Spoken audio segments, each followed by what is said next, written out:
अस्सलामुअलैकुम वरहमतुल्लाहि वबरकातुहू। उम्मीद करता हूँ दोस्तों आप तमाम हजरात खैरियत से होंगे।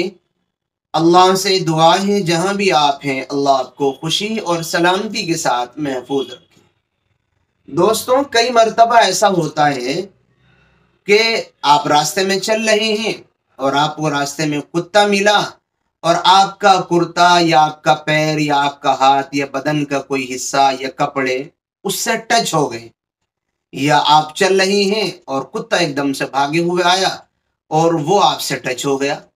यानी या तो आप उससे टच हो जाएं या वो आपसे टच हो जाए, आपके हाथ उससे टच हो या आपके कपड़े उससे टच हो। या इसी तरीके पर कुत्तों का घर में आना जाना भी है, घर में आ जाएं कुत्ते और वो वहां किसी चीज से टच हो जाएं, तो फिर क्या कुत्ते के टच होने से बदन या कपड़े या बर्तन या दीवार या कोई और चीज अगर टच हो जाए तो फिर उस कपड़े बदन या इसी तरीके पर बर्तन वगैरह का क्या हुक्म है? क्या सिर्फ टच होने से कुत्ते से बदन पर नापाक हो जाता है, कपड़े नापाक हो जाते हैं, या जिस चीज से वो टच हो वो चीज नापाक हो जाती है? इस मसले को हमारे लिए समझना जरूरी है।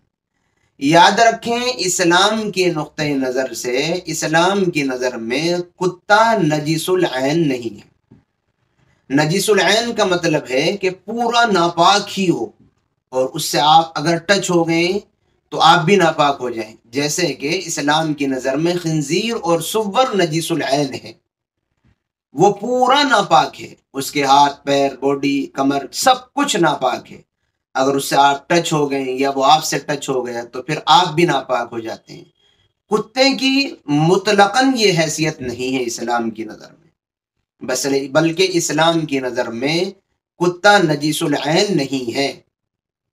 अगर कुत्ता आपसे टच हो गया और आपसे आकर के लग गया या आप उससे टच हो गए, तो अगर कुत्ता गीला नहीं था, सूखा था और आपसे उसका बदन टच हुआ है, आपसे उसकी कमर या पैर या कुछ भी टच हुआ है, तो अगर कुत्ता सूखा था गीला नहीं था तो फिर आप नापाक नहीं होंगे, या जिस चीज से भी वो टच होगा वो चीज नापाक नहीं होगी।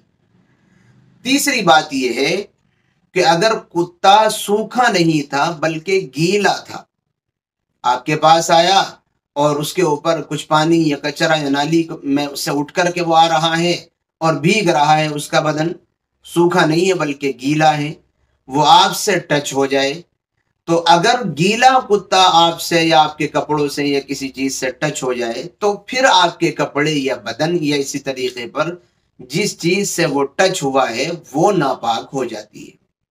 ये दो बातें तो हो गई सूखा और गीले वाली।